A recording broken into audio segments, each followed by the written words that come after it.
조이풀 콰이어가 얼마나 연습을 많이 하는지 저는 저희 집사람이 매일 이 곡을 연습하는 걸 들었습니다. 그래서 매일 정말 매일 쉬지 않고 연습해서 이렇게 한 걸 보면서 참 얼마나 감사한지 이제야 끝이 났구나. 그리고 다음 주에 이제 무슨 찬양을 부를런지 많이 걱정과 기대가 되고 있는데요. 그럼에도 불구하고 적은 인원이 오더라도 한 번도 굴하지 않고 존폐의 위기를 늘 겪으면서도 여기까지 오게 된 것에 대해서 참 감사하게 생각하고 얼마나 기쁘고 좋은지 모르겠습니다. 전후좌우 돌아보면서 같이 인사를 볼까요? 반갑습니다. 반갑습니다. 반갑습니다. 너무 큰 은혜를 받으신 것 같아요. 감사합니다. 우리는 계속해서 누가복음에 대해서 생각해 보고 있습니다. 성경 말씀을 한 절 한 절 읽을 때도 의미가 있지만 성경 말씀을 큰 강과 같이 그 줄기를 따라서 읽을 때도 우리에게 시사하는, 우리가 보게 되는, 깨닫게 되는 메시지가 굉장히 많습니다. 그러한 가운데 이 누가복음은 참 독특한 복음서라 할 수 있습니다. 누가복음은 예수님의 이야기를 단도직입적으로 보여주지 않고 초반부에 항상 세례 요한과 예수님을 번갈아서 보여줍니다. 누가복음 1장은 세례 요한의 탄생의 이야기고 누가복음 2장은 예수님의 탄생 이야기입니다. 누가복음 3장에서는 세례 요한의 사역이 등장하고 누가복음 4장에서는 예수님의 사역이 등장하는 것이죠. 그래서 누가가 보여주고자 하는 것은 바로 예수님의 사역 이전에 세례 요한의 사역적 준비가 있었다는 것을 우리 모두에게 보여주기를 원한 것입니다. 이러한 누가의 서술적인 전략은 누가 자신이 이미 밝힌 바 있습니다. 모든 것을 근원부터 자세히 살핀 나는 모든 것을 차례대로 여러분에게 알려주기를 원합니다 하는 것과 같이 누가는 그렇게 저와 여러분들에게 복음의 순서, 복음의 차례를 저와 여러분에게 보여주고 있는 것입니다. 오늘 저와 여러분이 만난 바로 이 말씀도 세례 요한의 사역도 복음의 순서, 다시 말해서 복음이 우리 가운데 오기까지, 예수님의 사역이 진행되는 것까지 어떠한 준비가 있었는가를 면밀히 보여주는 말씀이라 할 수 있겠습니다. 여기 안에서 가장 두드러지게 드러나는 것은 다른 것이 아닌 회개입니다. 이 회개가 복음의 참된 준비가 된다는 것을 다양한 차원에서 이 본문의 말씀은 저와 여러분에게 보여주고 있는 것입니다. 저는 여러분들이 진정한 참 회개의 삶을 살게 되시기를 예수님의 이름으로 축원합니다. 갈비는 신자의 삶, 우리 그리스도인의 삶이 전 인격, 전 생애를 통한 회개의 삶인 것을 말해주고 있습니다. 우리의 회개는 단회성의 회개가 있습니다. 그것은 완전히 죄와 사망과 죽음 아래에 있었던 우리가 단번에 하나님의 은혜로 말미암아 예수님을 믿게 되는 구원의 회개라 할 수 있습니다. 그러나 구원받은 이후에도 우리의 삶은 지속적으로 날마다 더 거룩한 모습으로 빚어져가는 성화의 회개가 지속되고 있습니다. 저와 여러분의 삶이 이러한 참된 회개가 이루어짐으로 말미암아 우리 안에 날마다 놀랍고 아름다운 복음의 이야기가 충만하게 펼쳐지기를 간절히 축원합니다. 오늘 본문은 우리에게 세 가지 매우 중요한 교훈을 주고 있습니다. 첫 번째로 이 복음의 준비, 이 회개가 광야에서 진행되고 있었다는 것입니다. 누가복음은 다른 복음서들과는 달리 매우 독특하게 세례 요한의 사역이 시작된 시점의 정치, 사회, 종교적 중요 인물들을 저와 여러분에게 나열하며 보여주고 있습니다. 오늘 말씀 1절입니다. 같이 한번 읽어볼까요? 1절과 2절입니다. 시작. 디베료 황제가 통치한 지 15해 곧 본디오 빌라도가 유대 통독으로 헤롯이 갈릴리의 분봉왕으로 그 동생 빌립이 이드레와 드라고니 지방의 분봉왕으로 루사니아가 아빌레네의 분봉왕으로 안나스와 가야바가 대제사장으로 있을 때 하나님의 말씀이 빈들에서 사가랴의 아들 요한에게 임한지라. 아멘. 아마도 그 당대에 이 사람들은 그 당대의 사람들이 들으면 알만한 이름이었을 것 같습니다. 그들은 굉장히 중요하고 그들이 어떠한 사람이었는지, 그들이 어떠한 업적을 했는지, 또 어떠한 악행을 했는지가 모든 사람들의 기억 속에 비교적 분명하게 각인되어 있었을 것입니다. 그런데 놀라운 것은 무엇입니까? 하나님의 말씀은, 하나님의 역사는 이 티베리우스 황제나 본디오 빌라도에게 임하거나 그들의 삶을 통해서 역사하지 않았다는 것입니다. 위대한 사람들, 유명한 사람들의 삶을 통해 하나님 나라의 역사가 준비되지 않고 빈들에 있었던 사가랴의 아들 요한에게 하나님의 말씀이 임했다는 것입니다. 특별히 우리가 살펴보았던 2절 말씀에 등장하는 안나스와 가야바는 굉장히 유명한 대제사장이었습니다. 특별히 안나스는 가야바의 장인어른이기도 했는데 그가 대제사장 직분에서 은퇴한 이후에도 계속적으로 종교 지도자로서 영향을 미치고 있었습니다. 그런데 하나님의 말씀은 안나스에게 임하지도 않고 가야바에게 임하지도 않았습니다. 하나님의 말씀은 궁전에 있는 사람들에게 임하지 않았습니다. 하나님의 말씀은 높고 위대한 성 안에 살고 있는 통치자들, 지도자들에게 임하지 않았습니다. 하나님의 말씀은 광야에서 살아가고 있던 사가랴의 아들 요한에게 임한 것입니다. 이들, 다시 말해서 유명한 사람들, 정치적인 지도자들, 또 당대의 유명한 종교 지도자들은 그러면 무엇을 했습니까? 그들이 한 행동은 다른 것이 없습니다. 그들이 한 행동은 바로 예수 그리스도를 합세하여 십자가에 못 박아 죽인 것밖에는 없습니다. 사도행전 26장 4장 26절과 28절은 이렇게 말하고 있습니다. 세상의 군왕들이 나서며 관리들이 함께 모여 주와 그의 그리스도를 대적하도다 하신 이로소이다. 과연 헤롯과 본디오 빌라도는 이방인과 이스라엘 백성과 합세하여 하나님께서 기름 부으신 거룩한 종 예수를 거슬러 하나님의 권능과 뜻대로 이루려고 예정하신 그것을 행하려고 이 성에 모였나이다. 참 놀랍죠. 이 말씀 사도행전은 동일 저자, 다시 말해서 누가가 기록해 준 것입니다. 누가가 앞에서 저와 여러분들에게 소개해 준 그 유명한 사람들이 한 것이라곤 그들이 함께 모여서 예수님 배척하고 예수님을 십자가에 달아 죽이기로 모의하고 그것을 실행한 것밖에 없다는 것을 폭로해 주고 있는 것입니다. 세상은 이러한 유명한 사람들에 의해 역사가 움직이고 세상이 돌아간다고 생각합니다. 그러나 오늘 누가복음이 저와 여러분에게 증언해 주는 것은 결코 그렇지 않다는 것이죠. 하나님의 말씀을 받은 사람이 있는 광야, 하나님의 말씀이 임하는 그 광야에서 하나님 나라의 역사가 시작됨을 저와 여러분 모두에게 보여주고 있는 것입니다. 출애굽한 이스라엘 백성들도 마찬가지였습니다. 하나님은 애굽에서 이 종로로 타던 이스라엘 백성들을 400년 종로로 타던 이스라엘 백성들을 구원하셨습니다. 그리고 그들을 가나안 땅으로 직행시키실 수 있었습니다. 그러나 그렇지 않고 하나님께서는 그들을 광야 길로 인도하셨습니다. 광야는 언제나 하나님의 역사가 일어나는 공간입니다. 광야는 언제나 하나님께서 일하시고 하나님께서 무언가를 준비해 가시는 공간이요 중요한 과정이 된다는 것입니다. 예수님도 공생에 앞서서 광야에 가셔야 했습니다.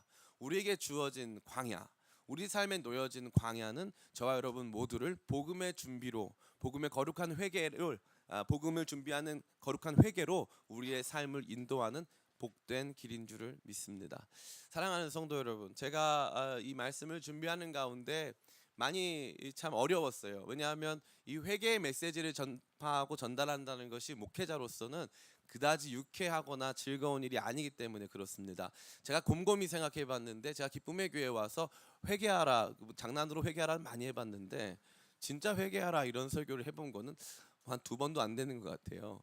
그런데 그럼에도 불구하고 오늘 이 말씀이 저와 여러분에게 밝히 보여주는 바는 무엇이냐면 우리의 삶에 참된 복음이 임하기 위해서 주님께서 우리를 광야로 인도하실 수 있다는 것입니다. 광야는 주님의 말씀이 임하는 공간입니다. 광야에 들어가기 전까지 이 궁전에 살면서 뭐 좋은 집에 살면서 하나님 말씀이 우리 가운데 임할 것이라는 기대를 갖는 것은 사실 쉽지가 않습니다. 그래서 광야를 우리 가운데 허락하신 하나님은 광야를 주신 분은 우리에게 말씀도 주실 것을 기억하시기를 간절히 바랍니다. 그래서 여러분의 삶 속에서 복음의 준비, 우리 가운데 어려움이 닥칠 때마다 내가 들어야 할 말씀이 있나 보다, 내가 지금 회개해야 될 부분이 있나 보다 하는 것들을 깊이 생각하고 묵상하게 되시기를 간절히 축원합니다. 2번째로 이 복음의 준비는 아까 말씀드린 것과 같이 회개를 통해서 일어났습니다. 사실 이 회개는 참다운 회개였습니다. 복음의 준비는 참다운 회개를 통해서 준비되고 있었습니다. 사람들은 광야에서 심판과 회개의 메시지를 전하는 세례 요한의 메시지에 동요되기 시작했습니다. 복음의 준비는 참다운 회개를 불러일으키고 있던 것이었습니다. 특별히 이러한 회개는 영적인 직면을 통해서 일어났습니다. 목사님, 직면이 뭡니까? 냉면도 아니고. 그렇게 물어보시는 분이 계실 수 있겠는데 그것은 뭐냐 하면은 우리의 삶이 우리가 어떠한 존재인지 거울을 들여다보는 거예요. 거울을. 그러니까 목회자가 설교를 할 때나 또 권면을 할 때 여러분에게 거울을 들여다 드리면 거울 속에 내 모습이 나타나지 않습니까? 그것을 바라볼 때 직면한다고 합니다. 사실은 이 많은 이 자매님들이 뭘 잘하냐면요, 핸드폰 카메라 작동법을 잘 알고 있습니다. 핸드폰 카메라 작동법에 따라서 어떤 때는 얼굴도 예뻐 보이고 더 젊어 보이기도 하고, 핸드폰 카메라 작동법을 잘 서투르게 하면 평상시보다 훨씬 못나 보이기도 하기 때문에 자매님들은 필요한 기술들과 또 여러 가지 어플리케이션들에 대한 정보를 많이 가지고 있죠. 그런데 만약에 지나가는 형제님들이 장난으로 카메라 사진을 막 찍었어요. 그러면 자매님들 반응 어떻습니까? 너 찍지 마. 당장 그 사진 지워, 이렇게 하는 것이죠. 왜 그럴까요? 그게 나의 모습을 다 드러내고 있는 것을 원하지 않기 때문에 그렇습니다. 그런데 우리도 마찬가지예요. 우리가 가지고 있는 영적인 죄악들, 우리가 가지고 있는 여러 가지 이 연약한 측면들, 우리가 가지고 있는 약점들, 그것들을 보고 또 그것을 남들이 알게 되는 것을 기뻐할 만한 사람은 아무도 없다는 것입니다. 제가 누누이 이 설교 때 예화로 드린 바 있지만, 어떤 분이 이 합정동에 있는 100주년 기념교회에 이 편지를 보냈습니다. 그 편지의 내용이 뭐였냐면은, 그 담임 목사님께 이메일을 보내서 뭐라고 했냐면, 목사님, 우리 남편이 내연녀와 함께 100주년 기념교회를 출석하고 있습니다. 내연녀와 함께 100주년 기념교회를 출석한다는 거죠. 교회를 다니고 있었고 한데 자기 부인이 아닌 내연녀를 데리고 교회에 다니고 있었다는 것입니다. 그러한 가운데 거기에 만약에 직면을 한다면, 성도님 죄송한데 이분과 같이 오실 거면 우리 교회 오지 마세요 라고 직면을 한다면 좋아할 사람이 있을까요, 없을까요? 예, 없죠. 내연 관계에서 우리 교회에 오는 것은 바람직하지 않습니다. 물론 교회 와서 예배드리는 것은 자유입니다. 그러나 당신의 행동은 잘못된 것입니다 라고 말을 한다면, 그럼 어떻게 될까요? 그것은 사실 엄청난 아마 충격을 야기하는 것이 될 것입니다. 우리의 삶에 영적인 직면이 다가온다는 것은 바로 그러한 모습인 것이죠.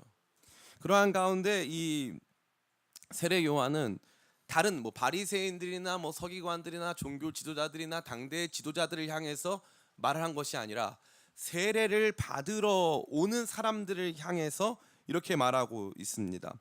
세례를 받으러 나오는 사람들을 향해서 뭐라고 말합니까? 7절 말씀입니다. 같이 한번 읽어볼까요? 우리 7절 말씀 시작. 요한이 세례를 받으러 나오는 무리에게 이르되,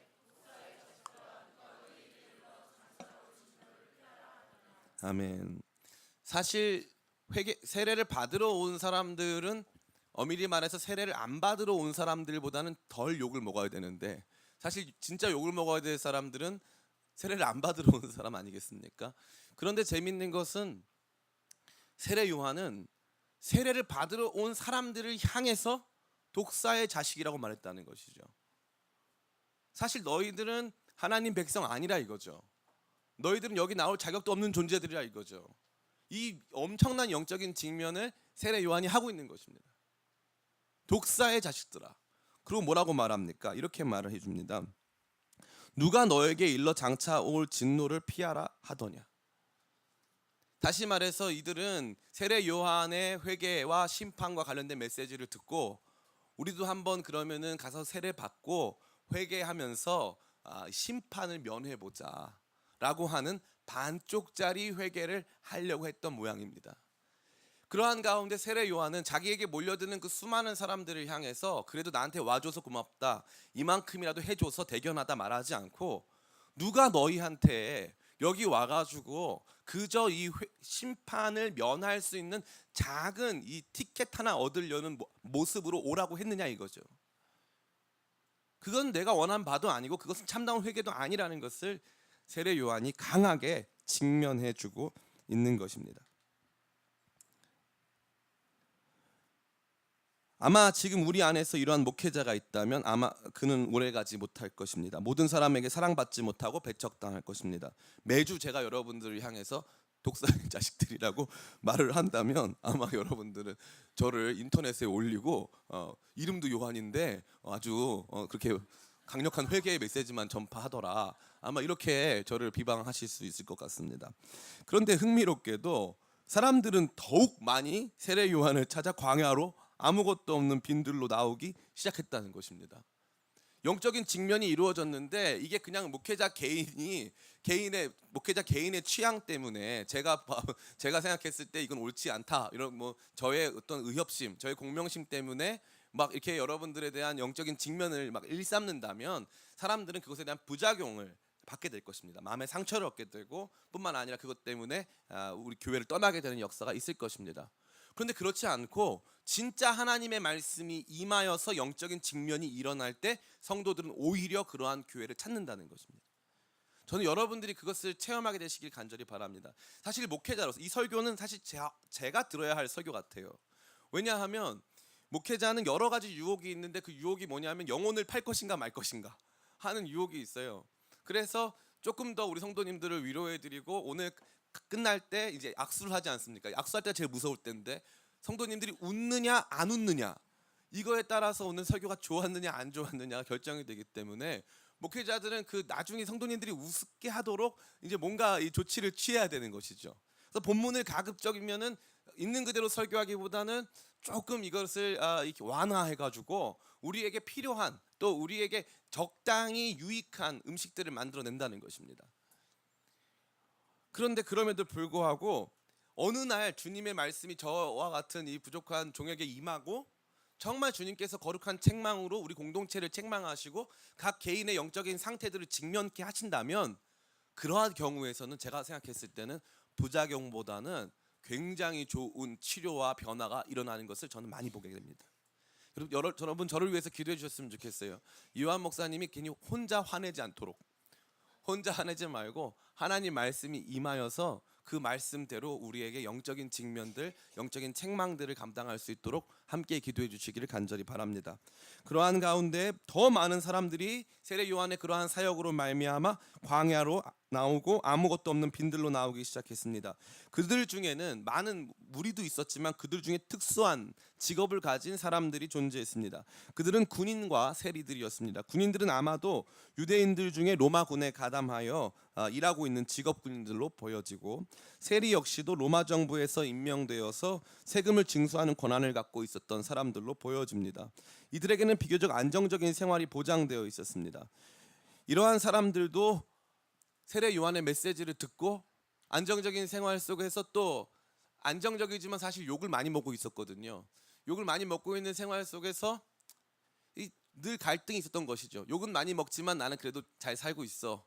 남들한테 욕은 먹지만 나는 어쨌건 내 생활을 살아야 해 하는 자기 합리화 속에 살다가, 그러면서 누리고 있던 모든 것들이 가지고 있었는데 세례 요한의 메시지가 영적 직면이 다가오니까 그러한 사람들까지도 회개의 자리로 나오게 됐다는 것입니다. 놀라운 회개의 역사에는 전혀 예상할 수 없는 사람들의 회개까지 내포되어 있다는 것이죠. 1907년도 평양 대부흥 사건이 있었습니다. 그때 일본인 순사가 있었는데 평양 대부흥 운동 중에 사람들이 자기 죄를 고백한다라는 소문을 들었어요. 아니 이 범죄를 수사해서 범인 잡기도 쉽지가 않은데 저기 교회에 가면은 사람들이 알아서 죄를 고백해 주니까 잘 듣고 있다가 이게 형사법에 걸릴 만한 죄들은 끝나고 가서 너 일로 와 해가지고 그 사람을 잡아가기로 결정을 합니다. 일본인 순사가 이 평양 대부흥 운동 현장인 평양 장대현 교회에 방문을 했는데 사람들이 막 회개를 하는데 어떤 사람들은 심지어 자기의 살인죄를 막 회개하고 막 하는 거예요. 근데 갑자기 이 일본인 순사에게 성령이 임하신 거예요. 그래서 이 사람이 막 회개를 하기 시작하는 거예요. 내가 죄인입니다 막 이러면서. 전혀 이해할 수가 없죠. 그런데 이러한 일이 실제로 벌어졌다는 것이죠. 이 한국 교회 역사에서 한국 교회가 엄청난 부흥이 일어난 시기가 있습니다. 1919년부터 1930년대까지 100만인 구령 운동이라는 게 일어나거든요. 1909년부터. 그런데 이 놀라운 운동의 전에, 다시 말해서 복음의 놀라운 역사 전에 평양 대부흥 운동이라고 하는 엄청난 회개의 역사가 있었고, 그때는 우리가 예상할 수도 없었던 놀라운 변화들이 각 성도들의 삶 속에 일어났다는 것입니다. 그 회개와 관련된 이 변화들, 회개로 말미암은 변화들, 회개 때문에 발생한 여러 가지 영적 충격들로 말미암아 교회는 변화되고 영적인 놀라운 부흥이 일어났는데, 그러한 변화와 회개 속에 우리가 예상할 수 없었던 사람들의 회개와 변화까지 일어난다는 것이죠. 더 놀라운 것은 이렇게 회개하기로 했던 사람들의 반응이었습니다. 그들이 무언가를 해야 함을 알고 있었습니다. 오늘 본문의 10절부터 14절까지 말씀입니다. 우리 함께 같이 읽겠습니다. 10절부터 14절 시작. 우리가 물어 이르되 그러면 우리가 무엇을 하리까? 대답하여 이르되 옷 두 벌 있는 자는 옷 없는 자에게 나눠줄 것이요 먹을 것이 있는 자도 그렇게 할 것이니라 하고, 세리들도 세례를 받고자 하여 와서 이르되 선생님이여 우리는 하리까 하매 이르되 부과된 것 외에 거두지 말라 하고, 군인들도 물어 이르되 우리는 무엇을 하리까 하매 이르되 사람에게서 강탈하지 말며 거짓으로 고발하지 말고 받는 급료를 족한 줄로 알라 하니라. 아멘. 아마도 이것은 너희가 임박한 진노를 피하기 위해 세례를 받으러 왔다라고 하는 영적인 직면과 회개에 합당한 열매를 맺으라고 하는 영적인 권면 때문에 이들의 삶에 우리가 무엇을 해야 합니까? 내가 회개하기를 원합니다. 세례 받고 그냥 내가 회개했다라고 하는 외면적 표식만 갖는 것이 아니라 진짜 참다운 회개를 하기 원합니다. 우리는 무엇을 해야 합니까? 라고 하는 질문이 있었던 것 같습니다. 그들을 향해 세례 요한은 세례 받으러 온 사람들의 행동의 변화를 촉구하고 있는 것입니다. 그 행동의 변화는 사실 되게 커 보이지만 실상 커 보이지 않습니다. 옷 두 벌 있는 자는 옷 없는 자에게 나눠줄 것이요 먹을 것이 있는 자는 그렇지 않은 사람에게 주어야 한다는 것이죠. 세리들은 부과된 것 외에 다른 것은 절대 거두지 말라 하고, 군인들에게 있어서는 강탈하지 말고 거짓으로 고발하지 말고 받는 급료를 족한 줄로 알아라. 사실은 이게 어떤 생활이죠? 죄송한 표현이지만 이건 정상생활입니다. 정상생활. 그런데 이들의 삶은 어떤 것에 나타나 있었습니까? 비정상 생활 위에 놓여져 있었습니다. 비정상적인 세금 징수 활동, 비정상적인 강탈과 고발로 만들어진 이익들, 비정상적으로 세워졌던 그들의 삶의 잘못된 영역들이 조금씩 타파되어지고 건전하고 건강한 삶의 모습으로 변화돼야 한다는 것입니다. 제가 예전에 이 구청 관련된 일들 때문에 많이 구청에 갔다 온 적이 있어요. 그러면서 이제 어떤 분하고 이런 얘기 했는데 옛날 얘기를 해주시는 거예요. 옛날에는 구청 가서 봉투 한번 찔러주면 문제가 다 해결됐다는 거죠. 근데 그분 입에서, 똑같은 분 입에서 이 말이 나왔어요. 지금은 택도 없어. 복음이 없는 이 사회에서도 비정상의 정상화, 다시 말해서 그동안은 이 남모르게 이 부정과 부패를 일삼으면서 세워져 왔던 나라나 국가나 여러 체계들도 지금은 더 이상 버틸 수 없을 만큼 조금씩 와해되고 있는데, 성도들의 삶 속에서 오늘 우리가 살아가는 이 삶의 모든 것들을 정당화하면서 참다운 회개를 한다고 했지만 실제적으로는 옷 두 벌이 있을 때 한 벌 내어주는 일, 먹을 것이 있을 때 먹지 못하는 사람들에게 내어주는 일, 내게 주어진 것 이상 그 어떤 것도 바라지 않는 일들과 같이 삶의 기본적인 요소들은 우리에게 잘 주어져 있지 않다는 것입니다. 회개라는 것은 무엇이냐면 삶이 정상적으로 돌아오는 것입니다. 삶이 인간적인 모습으로, 참다운 인간의 모습으로 돌아오는 것입니다. 이러한 방향의 삶의 변화, 이러한 방향의 이 삶의 회복이 일어나지 않으면 우리 안에는 죄송한 표현인데 참다운 회개가 있다고 보기 어렵습니다. 제가 부끄러운 고백을, 참 이거 부끄러운 고백하고 나면 저희 사모님에게 질타를 당할 때가 있습니다. 그딴 얘기 왜 해가지고 망신을 당하냐. 근데 제가 망신을 좀 당해야 되겠습니다. 제가 어렸을 때 20살 때 자동차를 한 대 탔어요. 자동차가 회색이었습니다. 자동차가 찌그러져 있었어요. 그런데 제가 이거 어떡하지 고민을 했습니다. 고민을 했는데 제가 그 당시 청년부 회장이었어요. 그 고민을 했는데 그 교회 이제 형제님 한 분이 저한테 방법을 가르쳐 줬어요. 차를 찍 다 긁으라는 거예요. 여기도 긁고 저기도 긁고 한 다음에 경찰서 가서 신고하래요. 뭐라고요? 누가 내 차를 긁고 갔어요. 그럼 경찰서에서 티켓을 하나 준다는 거예요. 뭐 미상불 뭐 무슨 사고 해가지고 누가 했는지는 모르지만 누가 긁고 갔다 이거죠. 그래서 그거 긁고 가면은 보험회사에서 그 티켓을 내면, 그 증명서를 내면 보험회사에서 전체 도색을 해줘요. 회색 차가 흰색이 되었던 거죠. 그래서 그때 제가 모르는 게 하나 있었어요. 여러분도 잘 가르쳐 드릴게요. 꼭 천정도 하셔야 돼요. 천정도는 따로 냈어요. 천장까지 해야 된다고 하더라고요. 제가 교회 다니는 청년부 회장이었어요. 그 형도 교회 다니는 형이었어요. 저한테 좋은 팁을 가르쳐 준 거죠. 좋은 팁을. 그리고 나서 최근이었어요. 최근 어떤 형제가 제 차를 타고 가다가 사고를 냈어요. 사고를 났는데 거기에 CCTV도 없고 아무것도 없어요. 그리고 그냥 그 형제는 보험 적용이 안 되니까 제가 운전했다고 하면 다 되는 거예요. 제가 10초 정도 생각했어요. 10초 정도. 나가 목사지. 안 걸려도 나는 성도지.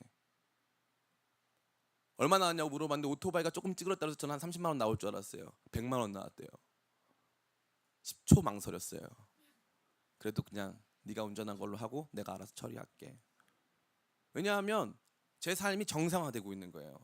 물론 목사라는 타이틀이 부끄럽기도 했어요. 그런데 그뿐만이 아니에요. 제가 지금 목사가 아니라 할지라도 이제 믿음 안에서 변화된 저의 삶에는 그런 정도 타협은 넘어오지 않아요.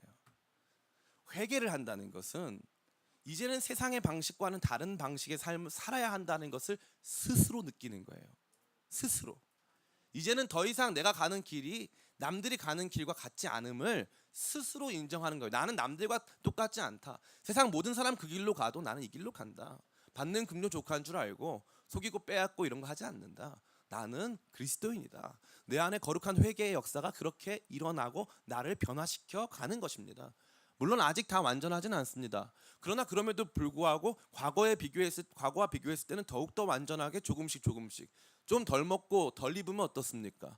내 안에 주어진 주님의 은혜가 말로 할 수 없이 큰데 그 은혜에 반응하여 살아가는 우리 자신의 삶의 모습은 어떻게 변화하겠습니까? 회개에 합당한 열매를 맺으라고 세례 요한은 저와 여러분에게 촉구하고 있는 것입니다. 조금 힘들어도 여러분 그 길을 가게 되시기를 예수님의 이름으로 축원하는 것입니다. 이와 관련돼서 모든 그리스도인, 참다운 회개 가운데 나와 있는 모든 그리스도인들은 이런 고백을 합니다. 사도행전 2장 36절부터 38절입니다. 사도행전 2장 36절부터 38절 같이 한번 읽어볼까요? 시작. 그런즉 이스라엘 온 집은 주와 그리스도가 되게 하셨느니라. 그들이 이 말을 듣고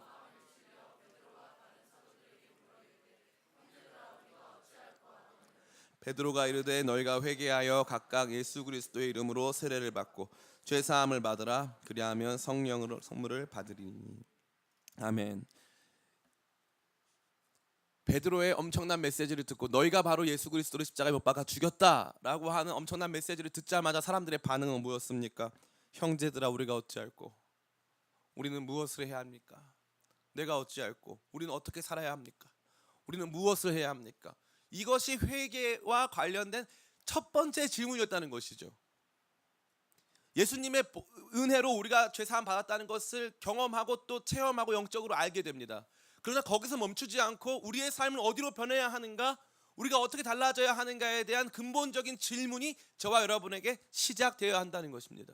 이것이 바로 복음의 준비였습니다. 죄사함을 얻게 하는 회개의 운동이 복음의 준비였다는 것이죠. 우리 안에서 이러한 참다운 변화, 회개에 합당한 열매를 맺어가는 방향으로의 참다운 변화가 일어날 때 우리의 삶은 복음으로 채워지기 시작하는 것입니다.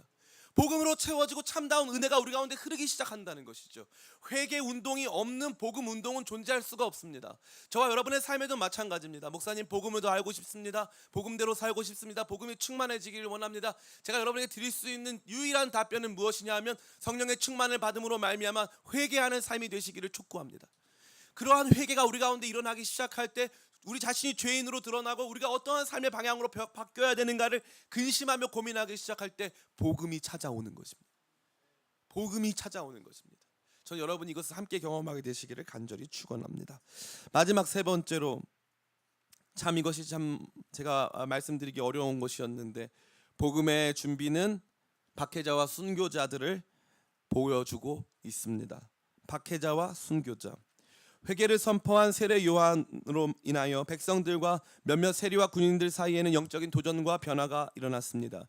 그런데 흥미로운 것은 앞서 등장했던 그 시대의 유명 인사들, 정치가들, 권력자들, 통치자들, 지도자들은 조금도 이 회개 운동에 참여하지 않았다는 것입니다. 누구도, 이들 중 누구도 이 회개 운동에 참여한 사람은 없었다는 것이죠. 더 나아가 앞서 언급된 사람 중에 하나인 분봉왕 헤롯은 그의 동생 헤롯 빌립과 이혼한 부인 헤로디아를 자기의 부인으로 삼았기 때문에 세례 요한에게 엄청난 책망을 받았습니다. 사실 이 헤로디아는 헤롯이 성이에요, 성. 그렇기 때문에 많은 헤롯들이 있는데 이 헤롯은 헤롯 안티파스라고 하는 사람인데 이 헤롯 안티파스의 조카이기도 합니다. 자기 부인이. 헤롯 안티파스가 이 헤로디아, 이름도 헤로디아 아닙니까? 헤로디아의 삼촌이고요. 뿐만 아니라 이 헤로디아는 자기의 이 배다른 동생 헤롯 빌립의 부인이었는데 헤롯 빌립이 죽지 않았을 때 헤롯 빌립과 이혼한 이 여자를 자기의 아내로 삼습니다. 그러니까 이 윤리적으로도 종교적으로 엄청난 책망을 많이 받게 되는 것이죠. 이러한 책망을 받았을 때 헤롯의 선택은 무엇이었습니까? 영적인 직면이 다가왔습니다. 영적인 거울이 왔어요. 이게 바로 우리입니다. 이게 바로 당신입니다 하는 영적인 직면이 딱 다가왔습니다. 그때 헤롯은 어떤 선택을 했죠? 요한을 옥에 가두고 나중에 요한을 죽이기까지 하는 것입니다. 영적인 직면이 다가왔는데 그 앞에서 회개하고 자복하지는 못했습니다. 영적인 직면이 다가왔을 때 그는 그것을 밀어냈습니다. 아니야, 내가 왕이야. 나에겐 이런 권력이 있어. 내가 하고 싶은 대로 할 수 있어. 이러한 마음의 생각이 헤롯을 지배하고 있었고 자신이 가지고 있던 그 어떤 것도 잃고 싶지 않았던 것입니다. 그들은 박해자가 되는 것입니다.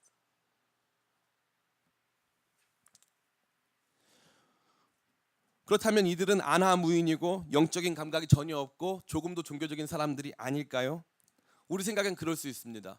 우리가 봤을 때 가장 안 좋다고 생각하는 사람들 있죠. 범죄자들, 또 이 권력가들, 이러한 사람들. 그러한 사람들은 실제적으로 영적인 감각이 전혀 없을 것이다 라고 생각하는 것이 우리의 생각입니다. 그러나 전혀 그렇지 않습니다. 제가 생각하기에 20세기 최고의 영화는 대부입니다. 대부라는 영화는 3부작으로 구성되어 있습니다. 이 세 번째 영화가 세 번째 3편이 제일 인기가 없는데 저는 개인적으로 3편을 제일 좋아해요. 대부가 이제 나이가 많이 먹어요. 나이가 많이 먹어서 폭력과 이 범죄로 쌓은 엄청난 돈이 있습니다. 폭력과 범죄로 쌓은 엄청난 돈이 있는데 이제 교황청에서 운영하는 이 은행의 돈을 받아서 사업을 하려고 처음으로 교황청 신부들을 만나게 돼요. 근데 이 교황청 신부들이 엄청나게 많이 타락을 했거든요. 근데 그 대부가 거기에서 있다가 한 신부님, 람베르토 주교라고 하는 한 신부님을 만나요. 이 사람이 신부님을 만나서 할 얘기는 돈 얘기하려고 만난 거예요. 나 이렇게 도와달라고. 그런데 이 대부가 가자마자 람베르토 신부님한테 물어봤는데 이 람베르토 신부님이 대부한테 돈 얘기 안 하고 당신 나한테 고해성사를 하라는 거예요. 한마디로 회개하라 이거예요. 대부한테 회개하라는 거예요. 그 대부가 거기서 이 마이클 꼬를레오네라고 하는 이 대부가 그 사람의 얘기를 듣고 이렇게 말하는 거예요. 당신 내가 누군지 알지 않습니까? 나는 그런 거 하지 않습니다. 그러니까 이 신부가 나는 당신이 합리적인 사람인 걸 알아요. 손해볼 거 없으니까 한번 고해성사를 해보라는 거예요. 근데 이 사람이 처음에는 저는 바람을 폈습니다 로 시작하는 거예요. 그러더니 갑자기 저는 제 형제를 죽였습니다. 제 어머니의 아들, 제 아버지의 아들을 죽였습니다. 그러면서 눈물을 펑펑 흘리고 제가 그 영화 보다가 저도 같이 울었어요. 같이 영화 보다가 그 사람이 엄청나게 회개를 하는 거예요. 대부의 이야기는요 참 멋있는 게 가정의 이야기인데 그 가정의 이야기에서 출발해가지고 이 사람이 그 돈과 권력 때문에 엄청나게 높은 자리까지 올라왔는데 그 사람에게는요 회개하라는 사람이 아무도 없던 거예요. 근데 이 사람이 거기서 회개를 하기 시작하는 거예요. 엉엉 울면서 회개를 해요. 제가 그 모습 보면서 천하의 악질 마피아 두목도 회개를 하는데 세상의 모든 사람은요 인간이에요. 세상의 모든 사람은 인간입니다. 제가 아주 존경했던 저 평안교회 원로 목사님 이성택 목사님이란 분이 계세요. 지금 돌아가셨죠. 이성택 목사님 모셔놓고 정말 이분이요. 제가 그분을 88세 때 모셔서 집회를 했는데 88세 되신 분이요. 모든 설교를 원고로 다 써오세요. 써와서 그 글을 그냥 읽으세요. 심지어 나 앉아서 해도 돼? 이러면서 앉아서 그 글을 다 읽으시는데 정말 감동의 도가니에요. 근데 이분이 기도를 요청하는데 그때는 이제 김정일이 살아있을 때인데 뭐라고 그랬냐면 우리 김정일이 회개하도록 기도하자는 거예요. 저는 그 전까지 김정일이 폭탄 맞아 죽어라 뭐 이런 기도만 듣고 살았어요. 근데 처음으로 그분이 저에게 가르쳐준 건 뭐냐면 김정일도 사람이고 회개할 수 있다는 거예요. 물론 안 했죠. 그리고 할 가능성도 없어요. 김정은도 회개할 가능성이 많이 없어 보여요. 그러나 모든 인간들 안에는 죄에 대한 인식, 모든 인간들 안에는 죄에 대한 슬픔, 그것으로 말미암아 비참해진, 사실 높이 올라가 계신 분들 비참한 분들 굉장히 많거든요. 그 비참해진 그들의 삶의 현장들을 바라볼 때 그들은요 사실 종교적으로 또 윤리적으로 하나님 앞에 살아가는 영적인 삶에 많은 관심을 가지고 있다는 것입니다. 특별히 사도행전 24장 24절과 25절은 저와 여러분에게 이 이야기를 잘 들려주고 있습니다. 같이 한번 읽어볼까요? 시작. 수일 후에 벨릭스가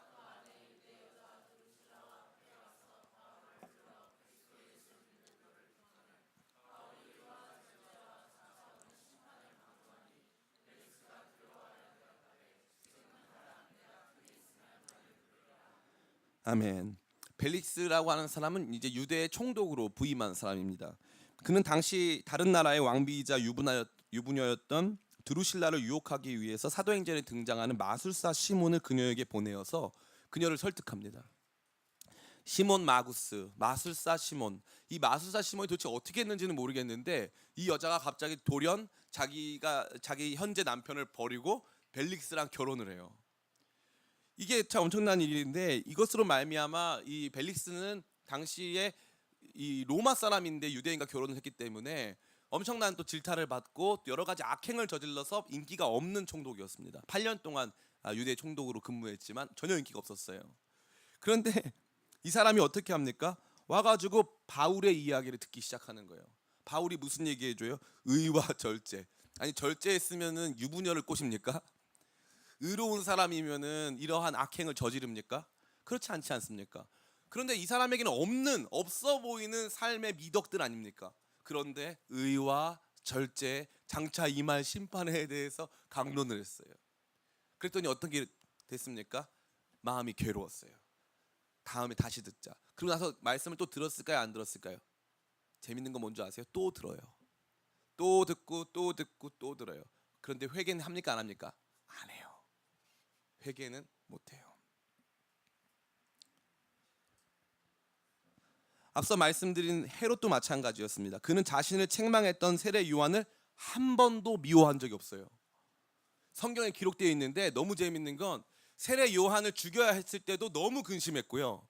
세례 요한을 죽인 이후에도 그 죄책감 때문에 예수님이 사역하면 할수록 세례 요한이 살아난 것 같다고 생각했어요. 세례 요한에 대한 사랑을 갖고 있었어요. 심지어 헤롯은. 근데 회개합니까? 안 합니까? 못해요. 참 기가 막히죠. 그는 박해자가 됩니다. 그는 박해자가 되어서 회개를 촉구하던 사람들을 잡아 죽이는 것이죠. 그런데 이러한 복음의 배척이 또 그 배척으로 말미암은 세례 요한과 같은 박해자 또 그와 같은 또 순교자들로 말미암아 복음이 우리 안에서 온전히 이루어지는 것을 우리는 보게 되는 것입니다. 이제 말씀을 마칩니다. 세례 요한의 사역과 그가 전한 메시지는 오늘 우리에게 질문하고 있습니다. 오늘 우리의 삶은 어디로 향하고 있는지, 하나님의 말씀이 임하여 선포되는 광야인지 아니면 궁전인지, 높은 행정관의 자리인지 높은 종교 지도자의 자리인지, 그들은 모두 예수님을 죽인 역할밖에 한 적이 없습니다. 오히려 놀라운 회개의 역사는 광야에서 일어나고 있었습니다. 특별히 저는 여러분들이 개인적으로 여러분에게 주어진 광야 안에서 이러한 놀라운 회개를 경험하게 되시기를 예수님의 이름으로 축복합니다. 삶의 어려움이 닥쳐오고 아픔이 다가올 때 광야로 가자, 맞다, 이게 광야다 하는 마음으로 가길 원하고, 또 삶의 방향 안에서도 하나님의 말씀이 임하는 곳으로 가게 되기를 간절히 축원하는 것입니다.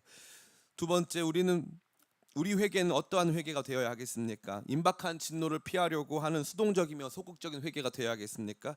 아마 그렇다면 우리는 큰 책망을 받게 될 것입니다. 진정한 회개는 궁극적인 열매에 대한 관심으로 이어지게 되어 있고 반드시 삶의 변화를 일으켜 가는 것입니다. 어떤 성도님들은 저한테 물어보실 수 있습니다. 목사님, 저는요 다 되는데 얘가 안 되는 게 있어요. 목사님, 전 술을 못 끊겠어요.